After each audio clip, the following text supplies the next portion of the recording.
नमस्कार। ज्योतिष के कार्यक्रम सौभाग्यम ज्योतिषम में मैं पंडित विशाल विरथरे आप सभी प्रिय दर्शकों का हार्दिक अभिनंदन करता हूं। प्रिय बंधुओं, सबसे पहले हम बगलामुखी का ध्यान करेंगे।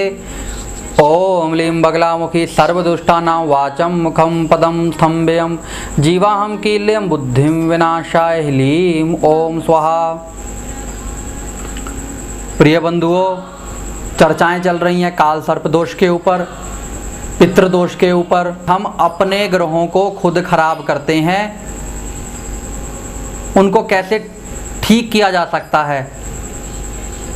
जिस तरह हम कहते हैं कि मौसम इस समय तब्दीली ले रहा है तो उसमें कुछ लोग बीमार पड़ते हैं। वो क्यों पड़ते हैं कि उस मौसम के अनुसार वे ढल नहीं पाते हैं।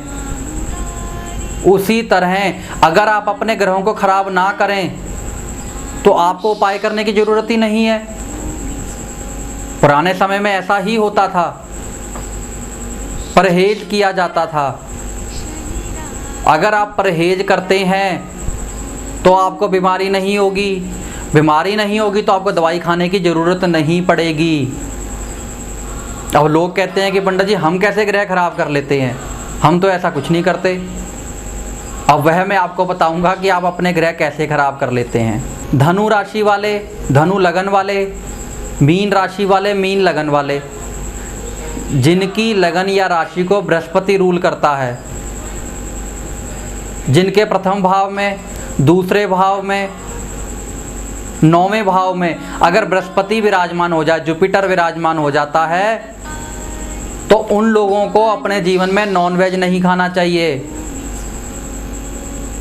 क्योंकि उनके अंदर एक साधु स्वभाव आ जाता है, उनके अंदर ज्ञान विवेक बढ़ जाता है। परंतु अगर वह नॉनवेज खाने लग जाते हैं,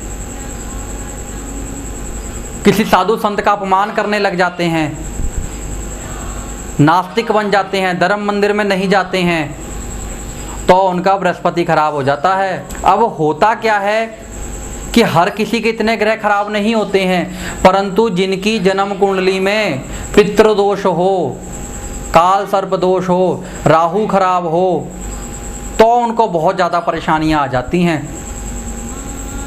जिसकी जन्म कुंडली में राहु और सूर्य 12 घरों में से किसी भी भाव में बैठे हों, अगर वह लोग किसी की आत्मा दुखाते हैं, पिता के साथ लड़ाई झगड़ा करते हैं, सरकारी विभाग में चोरी करते हैं, अपना प्रॉपरली इनकम टैक्स नहीं भरते हैं, क्योंकि सरकार से चोरी हुई, वो टैक्स की चोरी करते हैं, या कहीं भी सरकारी विभाग में जाकर अफसरों से लड़ाई झगड़ा करते हैं, तो उनका सूर्य खराब हो जाता है। अब अगर यह चीजें नहीं करेंगे तो सूर्य खराब नहीं होगा, आपको उपाय करने की जरूरत ही नहीं है। अब बात क्या होती है कि आपको कुछ एक बात बता देता हूं। एक व्यक्ति का सिंह लगन था और सूर्य उसका खराब था। मैंने उसको उपाय बताए कि भैया ऐसा करना, अगर कोई रत्न वगैरह नहीं धारण कर सकते हो अभी कुछ समय के लिए, सूर्य को जल दिया करो तांबे की गड़वी में, तो आपका सूर्य शुभ हो सकता है। उसको 21 दिन तक जल देने के लिए बोला था।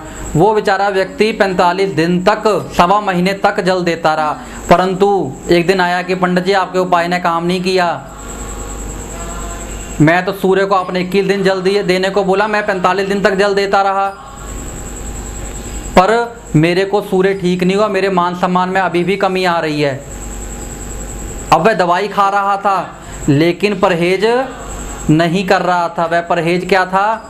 वह अपने पिता के साथ लड़ाई झगड़ा करता था, गाली गलौज करता था। जब उसके भाई ने बताया कि पंडित जी मैंने एक दिन आपका प्रोग्राम सुना था, आपने कहा था कि जिन्होंने सूर्य अच्छा करना हो पिता से लड़ाई झगड़ा नहीं करना चाहिए, ये रोज अपने पिता के साथ सुबह लड़ाई करता है, झगड़ा करता है, उनको गाली गलौज देता है, कल तो ये हाथ उठाने लगा था अपने पिता के ऊपर। अब समझ लीजिए वह दवाई क्या काम करेगी। एक डॉक्टर साहब कहते हैं कि भाई तुम्हारा गला खराब है, ये दवाई खा लीजिए, 1 हफ्ते में ठीक हो जाओगे। अब वह दवाई तो खाते हैं और ये डॉक्टर की बात याद रखते हैं कि डॉक्टर साहब ने कहा 1 हफ्ते तक ठीक हो जाएंगे, लेकिन परहेज भूल जाते हैं। रास्ते में जा रहे थे, चाट पकौड़ी की रेडी देखी और खाना शुरू कर दिया। अब दवाई बताइए क्या असर करेगी? तो सारा कसूर आप दवाई का तो नहीं निकाल सकते, या उस डॉक्टर की बात को पकड़ के मत बैठिए। तो कहने का भाव अर्थ है कि अगर आप परहेज करेंगे तभी आपको फ़ायदा है किसी भी चीज़ में। मेरा मानना है कि अगर चीज़ों में परहेज करने लग जाएंगे तो आपको शायद इन उपाय करने की ज़रूरत ही नहीं है। मेरे पास लोग आते हैं, जब मैं कोई उपाय बताता हूँ तो कहते हैं पंडित जी आपके उपाय बड़े मुश्किल हैं, या कई बार कहते हैं बड़े लंबे उपाय चल रहे हैं। तो उसका कारण क्या है कि भाई आपने अपने ग्रह भी तो ज़्यादा ख़राब कर रखे हैं। पहले किसी को खांसी बुखार होता था, छोटी सी एक गोली लेते थे बुखार उतर जाता था। अब वह चीज़ें नहीं होती हैं, अब एक स्पेशलिस्ट के पास जाना पड़ता है, महंगी सी मेडिसिन खानी पड़ती है, यानी कि काफ़ी हैवी डोज की दवाई लेनी पड़ती है, तब जाके कहीं रिजल्ट मिलता है। उसी तरह भैया समय बदल गया है, ग्रह भी बदल गए हैं। अब वह छोटे मोटे उपायों से नहीं फ़र्क पड़ता है, आपको प्रॉपर इलाज करना चाहिए उस ग्रह के लिए। तो मैं बात कर रहा था सूर्य की, अब मैं बताता हूँ चंद्रमा। जो लोग अपनी दादी, नानी, माता, सास, इनको किसी को सताते हैं, किसी की ज़मीन को हत्याते हैं, किसी से दूध, चावल, चीनी, इन चीज़ों का दान ले लेते हैं और उस दान को खा जाते हैं, आगे नहीं देते हैं। जैसे कि आपने देखा होगा कई बार कोई धर्म संस्था वाले लोग मांगने आते हैं, आप उनको कुछ राशन सामान दे देते हैं और वे उसका यूज़ नहीं करते हैं, अपने घर में यूज़ कर लेते हैं, धर्म मंदिर तक पहुंचने नहीं देते हैं। उसकी वजह से चंद्रमा खराब हो जाता है। तो अब चंद्रमा को उपाय करने के बजाय इन चीज़ों का ही आप परहेज करना शुरू कर दें तो चंद्रमा आपका अच्छा होने लग जाएगा। दादी जी का आशीर्वाद लिया करें, माता का आशीर्वाद लें, सास से संबंध अच्छे रखें तो आपका चंद्रमा खराब नहीं होगा। इसके बाद हम बात करते हैं मंगल ग्रह के बारे में।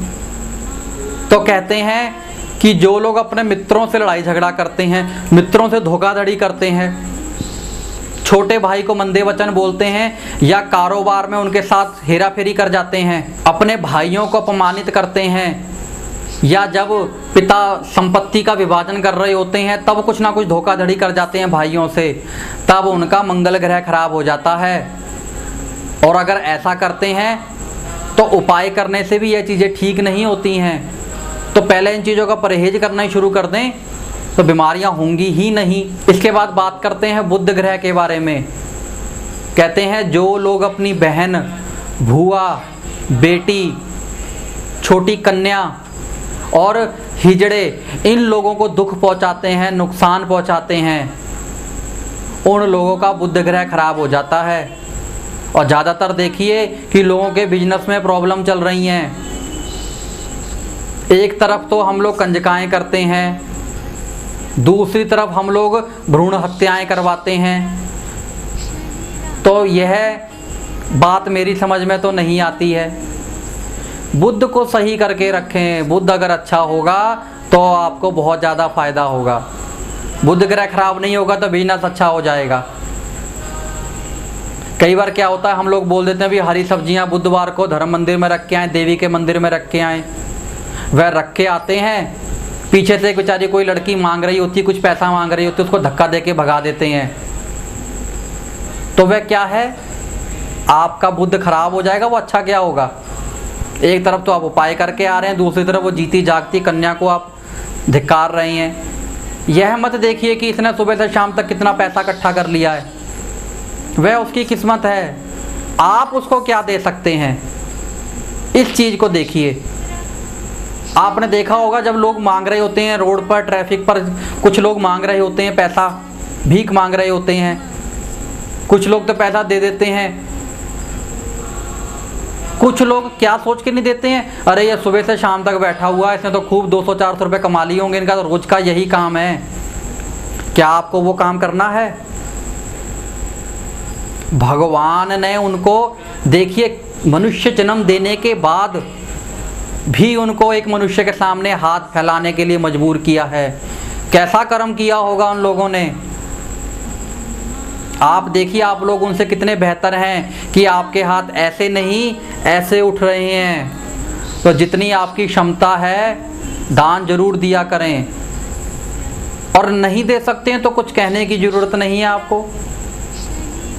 कहते हैं चुप में ही सब कुछ छुपा हुआ होता है। तो ये कुछ